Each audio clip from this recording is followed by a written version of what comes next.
Right.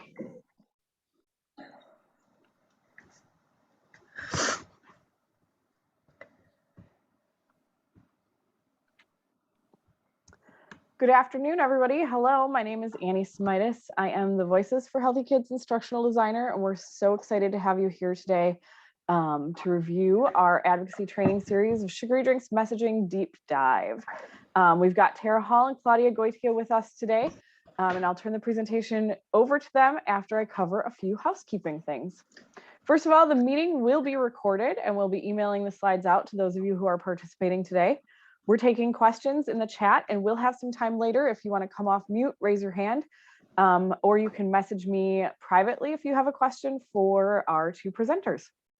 If you need tech support today, you can find either UAIWASI or look for tech support in the drop-down menu, and we can help you manage a few of those things. You don't have to be on camera today for today's presentation, and we do ask that you keep your microphones muted. We have closed captioning available, which you can find in your menu bar and turn that on. And again, we will have a short evaluation at the close of today's event. So please do take a minute to fill that out. Let us know how you liked today's training and what more we could be talking about in the future. With that being said, I'm going to launch a poll while I turn things over to Tara to talk about Sugary Drinks messaging. Hey everybody, my name is Tara Hall. I'm the Media Advocacy Manager for Voices for Healthy Kids, and Annie just plopped a poll. What was your favorite sugary drink as a kid? Soda, fruit drinks, energy drinks, sweet tea, sports drinks, or something totally different? Well, I have a little something that I want to share with you, and that is that as a kid, I loved fruit drinks like Sunny Delight. And my mom, who is a nurse, who is educated on health and wellness, actually often bought Sunny Delight because it was cheaper than orange juice and boasted right on the label that it had as much vitamin C. So her thought was, hey, it's as good but costs less, and this is someone who's educated. So imagine how the average parent who's already stressed about everything else going on in life feels when they go to the grocery store. They are bombarded by all of this targeted marketing. And so that's why we're all here today. We're trying to figure out how to curb sugary drink consumption so that we can all live healthier, longer lives. And so I hope that the messaging that we talk about today helps you in that journey. So I'm going to have Annie put a link to our sugary drink messaging guide right on into the chat. That way you guys have easy access to it if you want to peruse it while we're going over it. But I do want to let you know that we have tons of resources on our website, from our sugary drink toolkit to our fast facts. Voices for Healthy Kids really is a go-to in the world of sugary drink resources. And we recently really upped the ante with our latest resource, which is the Sugary Drink Messaging Guide for Policy Change. And inside are all kinds of supports for you to use, from how to message in your social media or in your press releases or in your blogs, to words to use versus words to avoid. But you're probably wondering, like, how did we come up with these messages, and why should you trust us when it comes to providing them to you to be using them? Well, quick refresher from those of you who either participated last week or maybe you didn't and you're new to this space. So Voices for Healthy Kids conducted message research to help inform our policy efforts to decrease sugary drink consumption. And that included an online discussion with groups, participants from, varying ideological backgrounds, races, geography.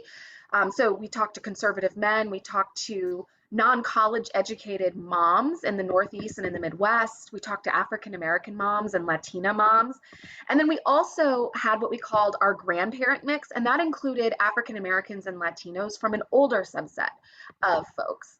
Then we had a quantitative survey, and that included polling 600 voters. We oversampled for Black and Latino participants.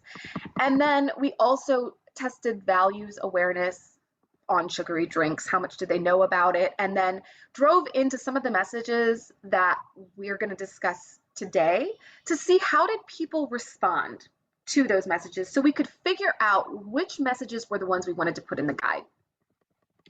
One thing that I do want to remind you of is that your mileage may vary.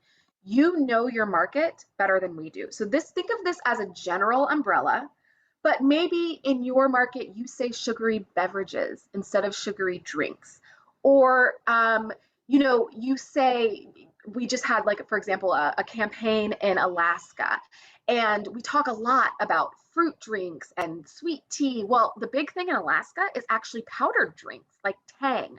And you think about where they're located and how everything has to be shipped in, it's probably just less expensive to ship powder rather than liquid. And so they changed up the messaging to include powdered drinks. So keep that in mind as we're explaining all this info to you. These are our findings, but you may have something a little bit different that you see in your own markets. So what were those top messaging insights and tips? Well, first, what we found, let me just close something really quick. Sorry about that. What we found is that it's important to talk about the long-term health outcomes that are tied to sugary drinks. We found that the people we surveyed were very receptive to understanding those long-term health outcomes. And so that was a really persuasive way to, number one, reduce sugary drink consumption, but then to also talk about introducing a sugary drink tax. Now, what we found also that was really key is that most people knew sugary drinks were bad for them. They knew that it was bad for their health. And when they thought about sugary drinks, the first thing that popped in mind was soda. But what they didn't realize is that other sugary drinks, remember that story I told you about Sunny D or Gator? We don't normally mention brand names, but Gatorade or Powerade or other sports drinks, energy drinks, people don't necessarily equate those to sugary drinks. And because of that, they're not equating the health outcomes, the negative health outcomes like type 2 diabetes, tooth decay, and heart disease. And so it's really important when you are talking about sugary drinks that you throw in that definition that goes beyond soda. And that'll just really help your audience better understand what you're talking about. Now, something else, kind of what I was just saying, is to make sure that you're educating your audience on the different types of those sugary drinks, and also telling them a little bit about how much sugar is in each of them. This is a really great graphic. Something else that I've seen campaigns do that's a really awesome visual is to get the actual cans and bottles of sugary drinks, and then in little Ziploc bags or in small containers, put the actual amount of sugar in there. So on the back of the nutrition label, it'll say, 40 grams of sugar. Translate that into teaspoons for people so they can really get a good visual of what that looks like. Something else that was important to our survey participants was explaining why this was important, why sugary drink consumption reduction was important in the scope of children's health and protecting children's health. And so emphasizing the importance of building healthy habits early on for children was really important, and limiting consumption of sugary drinks when kids are younger helps set them up for a lifetime of healthy nutrition habits. Now, when it comes to showing how other campaigns across the nation have reduced sugary drink consumption and even implemented taxes, providing examples was something that survey participants really appreciated. And so if you're able to show that a tax works, or a healthy beverage campaign works, or a healthy checkout line works in reducing that consumption, that's really great evidence to help people get on board with your sugary drink messaging. Something that we often point to at Voices for Healthy Kids are the sugary drink tax successes that we have across the nation. So several cities and Navajo Nation have all adopted sugary drink taxes in recent years. And so we often highlight the results from these locations to show just how much a sugary drink tax can help public health, not only in reducing consumption, but then also in providing revenue for critical community programs. So for example, you can see here on this, this map, you can see, for example, in Philadelphia, they were able to open thousands of new seats in pre-K classrooms, thanks to the sugary drink tax that they have there. In Seattle, for example, when COVID-19 hit last year, the city was able to provide its most vulnerable residents with grocery vouchers. That revenue came from the sugary drink tax. So pointing to those and thinking, what does our community need? And how would a sugary drink tax maybe help make our needs a reality? And again, just continuing to talk about how those tax dollars can be used in the communities hardest hit by the health impacts of sugary drinks was a really great way to get people who maybe were a little more skeptical about a sugary drink tax in support, or at least moving towards supporting a sugary drink tax when they knew that those dollars would be reinvested right back into the community. One thing that we found is that research participants moved to the favor category in relation to a sugary drink tax after they heard how the revenue could be spent to support programs in the communities where residents maybe were disproportionately impacted by sugary drink consumption and the diseases caused by sugary drinks. And this message also helped address concerns that this tax was unfair or unjust, or that it was targeting communities of color or low-income communities. Because when they knew that the money would be going back into supporting those communities, they thought, oh, I guess it's really actually a good thing, right? Now, on our website, we have tons and tons of these stories, and I'll walk you through that a little later on. But just know that there are lots of resources on the Voices for Healthy Kids website under the Success Stories tab to see exactly where sugary drink taxes have been implemented and how they've been successful. So I've given you a little bit of insight into what our respondents found to be important. I also want to tell you a little bit about how to craft your own message, because remember what I said earlier, these are overarching themes that I'm talking about. You're going to need to take them and then personalize them.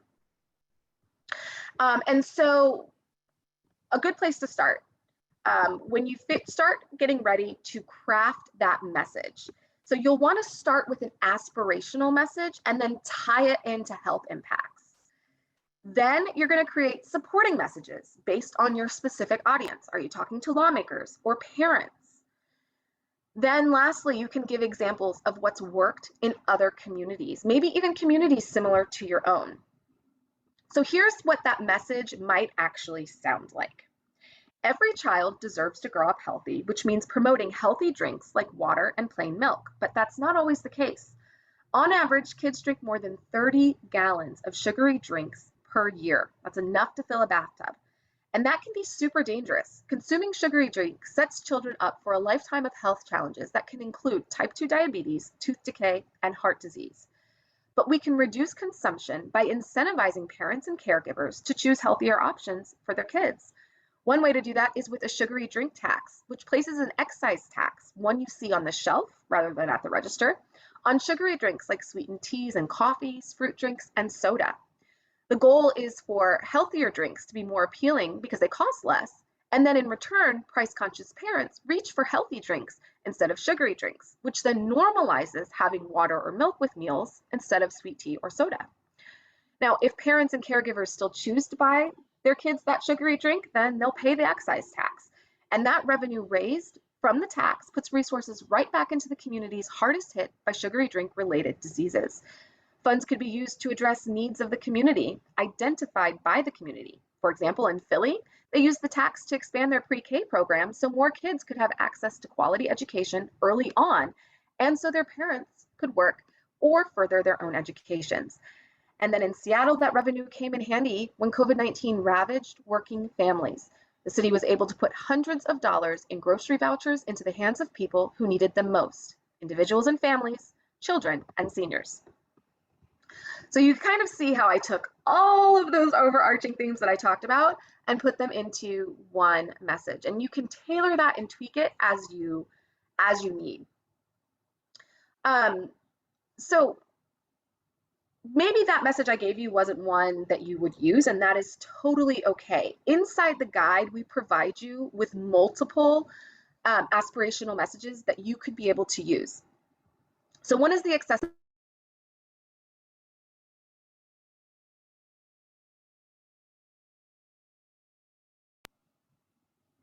Can you all hear me okay? Yep, Tara, sorry about that. Oh, no, it's okay. I just got a message that said I was muted, so I just wanted to make sure. Okay, so using those aspirational messages, and so one is the accessibility argument. We need to make healthy drinks more accessible and more available in places where kids and families spend their time. You could use the hope message, which is our health is one of our most important resources, and people with low income and people of color are disproportionately targeted and therefore experience higher rates of chronic diseases like type 2 diabetes. Parental pressures. Parents want to do what's best for their kids, but when healthy drinks or foods aren't nearby, or when sugary drinks at local stores are less expensive than healthy drinks, then it makes it difficult for parents to make the healthy choice they need to. And then, talking about that revenue tool, right? Money from a sugary drink tax can put resources right back into the communities hit hardest by sugary drink related diseases. So here's a quick bubble map. I like bubble maps to help you visualize how to build your own messages. And so some of the supporting messages that we found to be successful, we're talking about health. So how drinking sugary drinks sets kids up for a lifetime of challenges that might include type 2 diabetes, tooth decay, heart disease. Talking about COVID-19, I realize, we've got the vaccine now, people are getting back to work, places are opening, but I think we're going to see the fallout for COVID-19 for quite some time. And so you can still use that to link the importance of reducing sugary drink consumption. So diseases that sugary drinks contribute to, like type 2 diabetes, high blood pressure, or being at an unhealthy weight, can put people at a higher risk for serious cases of COVID-19, which making the health risks linked to sugary drinks even greater now. You can talk about equity and how our health is one of our most important resources, and people with low incomes and also those that live in predominantly Black, Latino, Native American, and Alaska Native communities disproportionately experience higher rates of chronic disease. And in that case, you might want to go ahead and look around at your community. And if your community doesn't have a lot of Latinos, then maybe you look and see what other people of color live within your community, and those are the people you would want to talk about. And then lastly, the cost. Cost is a great supporting message. Sugary drinks are closely linked to chronic disease such as type 2 diabetes and heart disease. These diseases have devastating impacts on the lives of those affected and their families. They're also really expensive to manage and treat, costing the country $216 billion to treat heart disease alone. And so talking a little bit about the tax, you increase the tax, you reduce consumption, and therefore you can hopefully reduce some of those healthcare costs associated with sugary drink consumption, while also raising revenue for critical community programs. Lastly, I know that you're probably thinking in your mind, all right, but what about sugary drink tax messaging? Well, we have you covered there as well. I've mentioned it a couple times on this webinar. For the sake of time, I'm not going to go into the specifics of our findings, but I do want to show you where you can find those.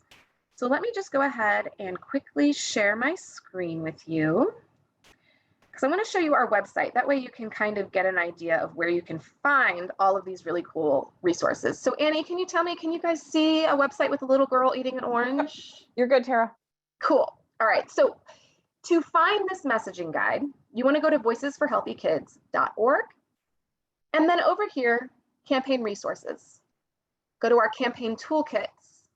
And there are several toolkits here that you might find useful. Some of the key ones would be water access in schools. There's a lot of information in here about why drinking water is good for your body. Kids Meals has some information about sugary drinks. But for this webinar, we're going to talk about our sugary drink toolkit specifically. So click on our sugary drink toolkit, and you're going to go down to the resources tab. And then this very first link here is our message guide. And I've gone over a good chunk of this.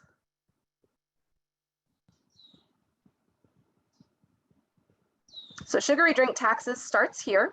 And you can see you're going to do the same formula I just walked you through, starting with that aspirational message, then going into your supporting messages based on your audience, and then talking about how it's worked. And these are 4 examples of how sugary drink taxes have worked in the United States.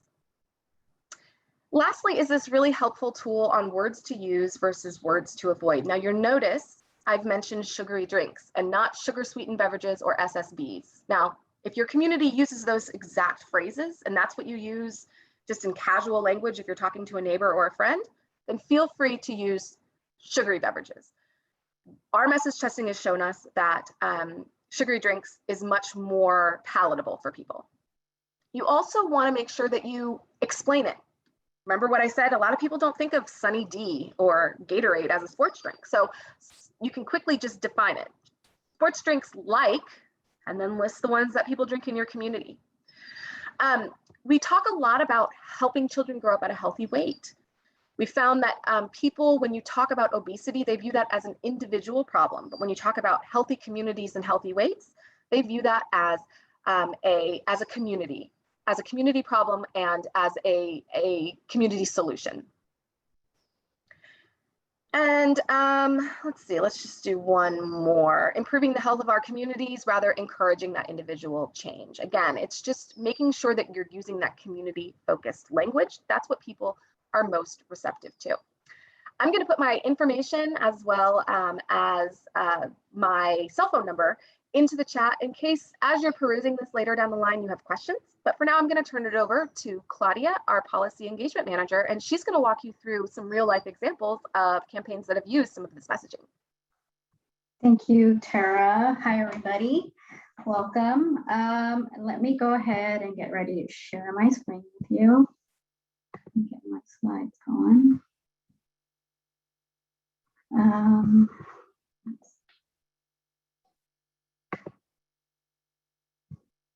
Okay, can you see that? You're good, Claudia. I'm good. Okay. So my favorite childhood sugary drink was café con leche. I loved having that with my grandmother. It's a little bit different from most folks' responses like Kool-Aid and Tang, but that was my favorite drink when I was a kid. So I'm going to walk you through some examples of the field. And these are actual statements that the public has provided or from industry. So Washington State was in the process of introducing a sugar drink tax.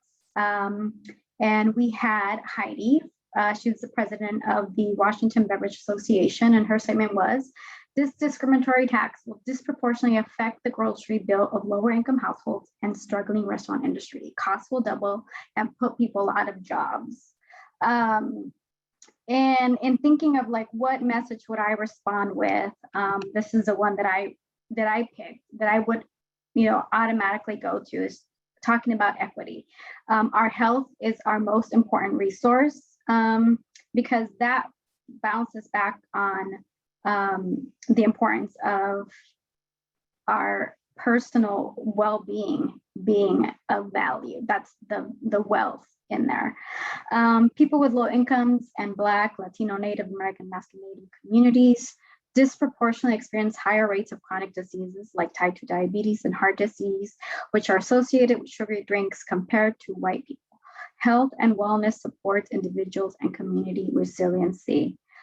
This also plays off on the importance of the inspirational message, on tying it back to chronic health condition, and then putting it back to a community well-being. Let me move this, I'm sorry. Purchasing, her message was about price and how it's going to impact pocketbooks. One of the messages in our guide is a sugar drink tax is a choice tax, meaning that no one is required to pay it. If you choose not to purchase the product, you do not pay the tax. And this one tested well with folks who were not supportive of a tax and were very much about choice. Here's another one from Bethel. Anna spoke in opposition of the ordinance that was moving forward in Bethel, Alaska. She talked about tooth decay and putting the responsibility on the individual, eating habits, difficulty accessing dental care and lack of access. And she also talked about the tax being a burden. So a message that I thought would be great here would be every child deserves to grow up healthy, which means promoting healthy drinks like water and plain milk. Again, talking about the individual, but the choices that are available. Healthy ones aren't always available. On average, kids drink more than 30 gallons of sugary drinks per year, enough to fill a bathtub, that aspirational message. Consuming sugary drinks sets up children for a lifetime of health challenges that include type 2 diabetes, tooth decay, and heart disease. Again, tying it back to the health component. And then this one's a heavy one. This is an example of a foreign email that elected officials were receiving from the industry. So bear with me.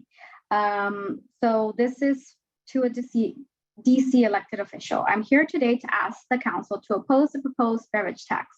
I know firsthand that it's already expensive to live and run a business in the district, and a tax on many everyday grocery items like beverages will place a higher burden on struggling businesses and families who rely on them. A bill that only impacts certain businesses and certain types of customers is deeply unjust, especially when those that will be impacted are the same ones who were hardest hit by the pandemic. I know that this tax will disproportionately affect low and middle income families. These working families already have less money to spend on groceries generally, and especially now after a global pandemic, they cannot afford to pay extra for grocery items. Things to consider here, like oppose the beverage tax. The measure is the Health Equity, Nutrition Equity Act. They don't talk about that. They talk about it being expensive, and they connect the drinks to be an everyday grocery item. I don't know about you, but a sugary drink isn't a grocery item for me.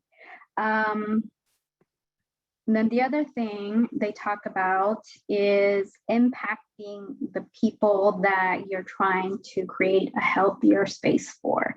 And then they also bring up the pandemic. So I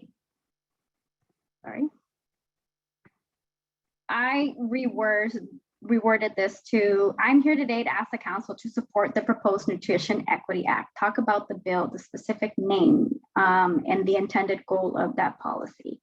I know firsthand that it's already expensive to live and run a business in the district, and this act can put resources into communities hardest hit by sugary drink-related diseases, connecting the health to the policy.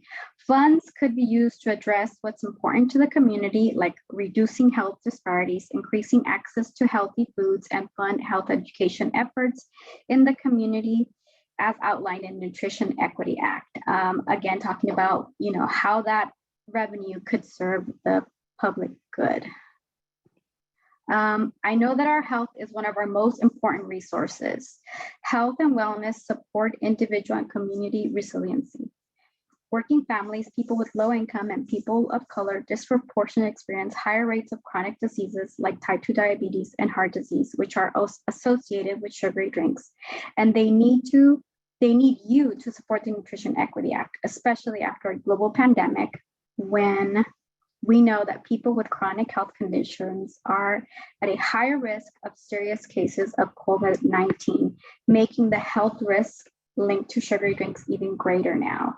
So I tied back the messages that are in the guide, stressing the disproportionate impact, talking about the people that are really burdened by chronic diseases and how the Nutrition Equity Act has a role in that, not just from reducing consumption, but also addressing health disparities, helping with education, and giving back to the community that is hardest hit because of the pandemic. So these are some ways that I, tied back what was displayed in the guide. And really trying to use them with real world examples. And that is the end of my presentation. Folks have any questions? This is the time for us to discuss them. Thanks, Claudia. If anybody has any questions, as a reminder, please feel free to put them in the chat. You can chat Annie Semitis, that's me, privately. Tara, I believe we had one come in, if you wanted to reread and address it. Yeah, so someone asked about the American Heart Association recommendation, where we say children should have no more than one sugary drink per week. And their point was, well, their recommendation really should be that children should have no sugary drinks. And I completely agree with you. I'm a mom of a 2-year-old. He has not ever had a sugary drink. And we've heard this before. We've actually heard concerned nutritionists and dietitians, doctors say, well, why are we even recommending any sugary drinks? Ideally, yes, children would have none. But we also know that in today's world, parents want to give their kids a treat every once in a while. People are eating out more frequently than ever before. And so the AHA, using the science and facts that it has been able to offer a maximum recommendation for parents and caregivers. Now, that said, we haven't tested the difference between one sugary drink and no sugary drinks. And that's something that I will talk to my team about and see maybe if we can get some message testing and get a better understanding. What are parents and caregivers more receptive to? But again, the reason we make that recommendation of no more than one sugary drink a week is that's just what the latest science says as far as sugar consumption. And so AHA being deeply rooted in science, that's just what they go with. But again, like I said earlier, just make sure you're tailoring these messages for your audience. And so, if you're finding that your audience is parents who wouldn't give their kids a sugary drink at all, go with that.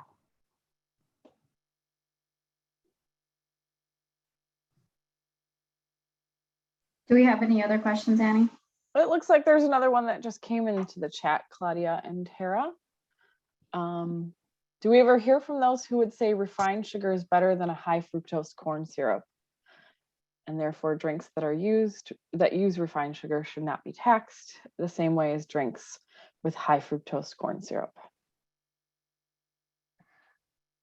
I don't think we have heard that argument, at least not in our sugary drink messaging. So I don't, unfortunately, have an answer for you as far as that one is concerned.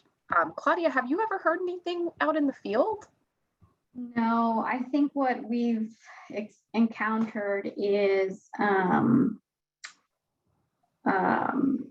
sugary drinks and like diet drinks. Why this and not that? And some cities actually do tax diet drinks. In Philadelphia, diet drinks are included in their sugary beverage tax, where in other jurisdictions, diet drinks aren't included. And without going down that road, because that's a whole nother discussion. But there are people who say, like what Claudia just said, diet drinks versus regularly sweetened drinks. But let's see, who'd that come from? Richard Garrett. I'm going to jot down your name, just so I'm going to actually we can ask some of the members on our science team and get back to you. Richard, could you just maybe private message Annie, Claudia, or me your email address, and then we can make sure to get back to you with some kind of answer.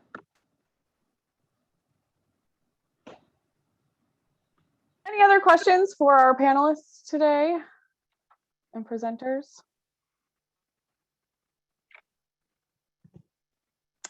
Richard has another question. Of course, Richard, go ahead. Feel free to come off mute if you'd like. Oh, thank you. That's so much more convenient. I really appreciate it. And thanks for taking my questions. Kids get, and I know this from experience, I'm ashamed to admit, kids get exposed to a lot of sugar, and it's not just in sugary beverages. It begins in the morning with Count Chocula or sugar frosted flakes. And I know we're not supposed to necessarily mention brand names, but so my apologies.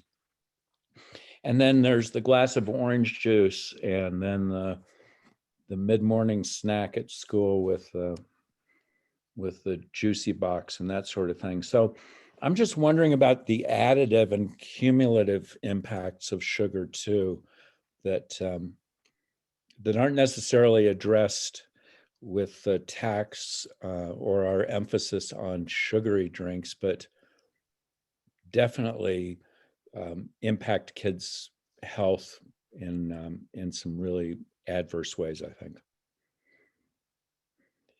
Absolutely. I could say it just a little bit differently. The 30-gallon and the filling of the bathtub was really impressive, but how much more sugar are we adding with these other sources of sugar to that bathtub? Is it then a 40-gallon tub or, a 60-gallon tub? I'm just kind of curious, if you may. Thank you for the question. Yes, a lot of products that we consume have sugar and they're hidden, right? Bread has sugar, pasta has sugar, everything that we essentially consume has some kind of sugar in it. But the greatest source of sugar that's really not needed in our diet is from sugary drinks. And so the focus there is that's the largest source of sugar consumption in the American diet. I don't know that I'm sure we have connections to researchers that have studied, how much more sugar is consumed along with the food products. One of the communities that taxed sugary drinks was Navajo Nation. They taxed junk food.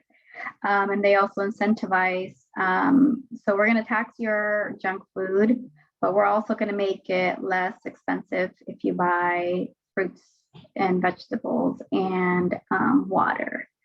So there's a swap, an incentive to swap. But I think, as a community, that's a decision that you'd want to make. And in the Navajo Nation, that's something that they pursued and have been successful with.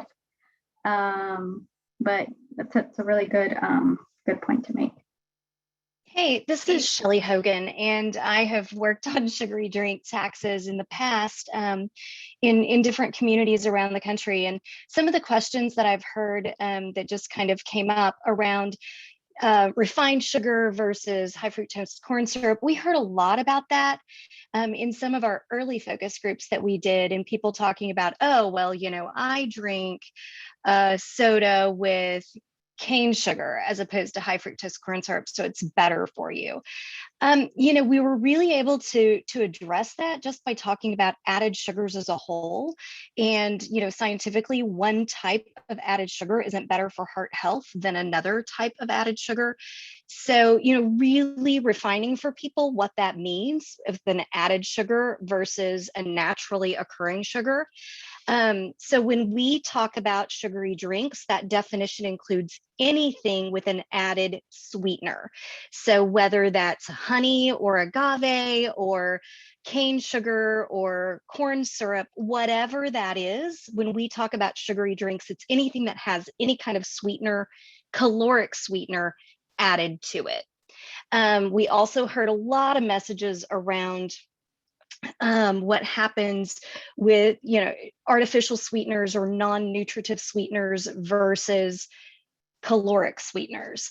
And so again, typically our policies and our thing we go in there supporting is only on caloric sweeteners. And there's lots of details. And if you want to dig deeper into that and what the policy approaches are, I know Claudia has that information, like a tiered tax versus a regular tax, or a per ounce tax. But the other question around sugary drinks versus other sugars in our diet, one of the main reasons that we only talk about sugary drinks as opposed to foods with added sugars is that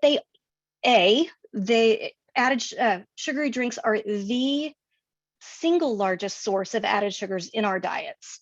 So that's the place where we know we can go in and make the biggest impact really quickly. When we start talking about all the other foods with added sugars in it, there's also the question of what other nutritional value may be in that product. And it's our bodies process it differently because there's actually food and other ingredients going along with it, as opposed to sugary drinks. So those are some things that we really looked at and our science team talked about with us when we were doing earlier sugary drink work. And while we typically don't go into that with our general messaging, I know Tara and Claudia have an FAQ that really talks about some of those other questions that as you're working on those campaigns, they can provide you with some additional resources around that.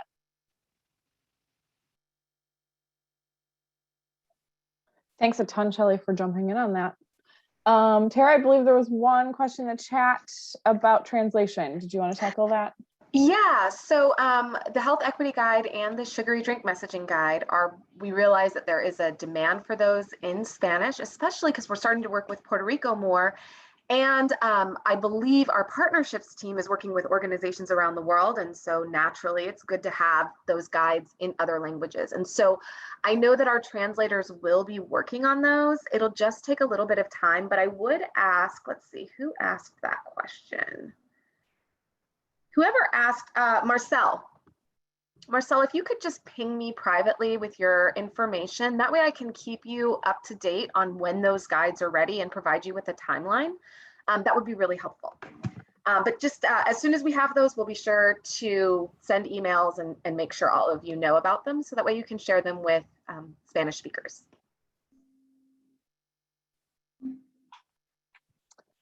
Awesome. Any additional questions? All right, if not, you see that Claudia and Tara's contact information. Nope, you're fine. They'll drop it in the chat.